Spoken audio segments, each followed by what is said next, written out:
Hi there, this is Todd Turbo Watson coming to you live from the Turbo blog here at my home office in Austin, Texas. I thought I'd take a few minutes just to highlight some of the things that I'm really digging about the new iPhone 4. This is the first time that I have ever owned an iPhone. I had an iPod Touch for a long time and still do, although I forgot the password on it, so I haven't been able to use it in a bit. And I've been stuck with my BlackBerry platform happily for most of the last 4 years, but as I just alluded in the attached blog post, I've really been disappointed lately with what Research in Motion has had to offer in the way of upgrades and updates to its system. And being an avid Apple fanboy, owning several Macs, it just seemed to me that this was a bit of a no-brainer.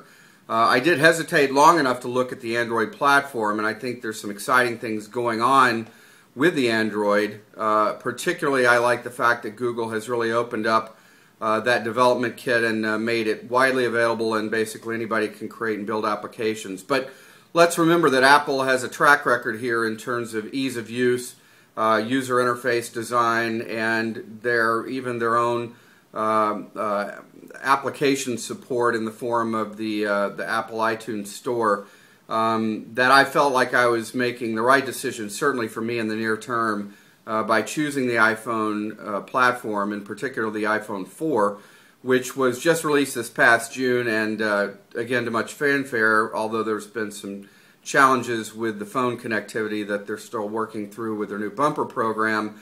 And I am signed up for that program, so I think that my phone call accessibility will be much better, although it worked fine over the weekend, the first weekend I've had the phone. But as I said in the blog, what really has impressed me so far, other than the bad customer experience I had with AT&T, was the fact that the iPhone worked basically out of the box and was up and running and productive in about 20 minutes time. Now, I've set up plenty of PDAs in my life, starting with the IBM WorkPad and Palm Pilot way back in 1995-96, all the way up to the present time. Never have I been able to set something up as quickly as I was able to set up the iPhone 4. But pushing that aside, really the other things that played into that decision were the fact that I was able to very quickly get synced up with my Gmail contacts, so I didn't have to go back and enter all of my friends' phone numbers, etc., into a single computer and then sync it up. I was able to sync up with the Google Cloud, which was most impressive. All of my applications that I'd already been using on the iPod Touch, and also on my iPad, were able to sync up and be immediately productive on the iPhone. And really, all the way around, the time to productivity was so quick, it really made my head spin. It's not that I didn't expect it to be something along those lines, but certainly I didn't expect it to be as quick as all that. Another set of factors that went into my rationale were, I wanted something that was tried and true in terms of the operating system, and certainly I think the iPhone OS has been that over the last several years.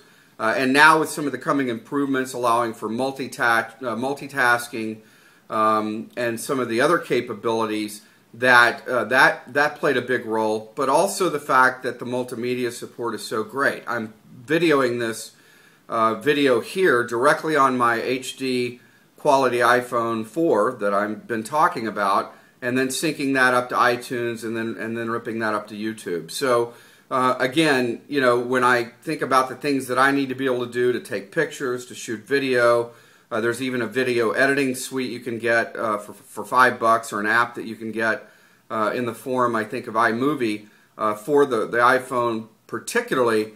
All of those factors obviously played a key role, and the fact I can also continue to listen to the music I've been listening on via iTunes and so on. So not to say some serious thinking didn't go into this decision, although the decision to break up with BlackBerry was pretty easy.